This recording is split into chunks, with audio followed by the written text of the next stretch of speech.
By the way, speaking of journalism, if you watch Real Sports with Bryant Gumbel, they had their final show after 29 years and did a retrospective. They had their journalist on there, and they were looking back at stories they've covered, athletes they've covered, stories they've broken. And I've said this, and I know it's get off my lawn, but, I do worry about this business moving forward in what is considered journalism and how to cover a story and not just rumor, I'm hearing.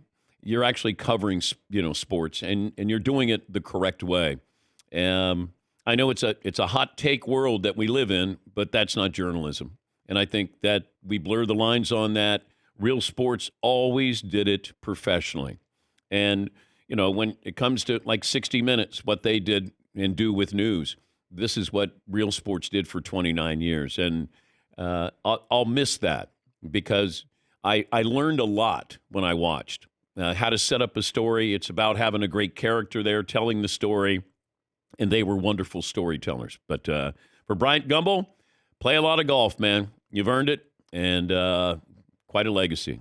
Yeah, Paul. One of the things I loved about the structure of that show is after the piece, he would sit with Bernie Goldberg, and Bryant Gumbel would ask some of the questions, like the follow-ups that you had in your mind about the story, like whatever happened to that horse, whatever happened to that kid, and Brian would ask that question in the moment. I thought it was a great way to put a bow on it. Yeah, and you gave the reporters a chance to, have a conversation about what they were doing. But they traveled the globe, and they weren't afraid to, tug on the big, big corporate, the IOC. I mean, there are a lot of stories, and then stories that you didn't think that you would enjoy, or you didn't know anything about, but they presented in a way that, it was great storytelling.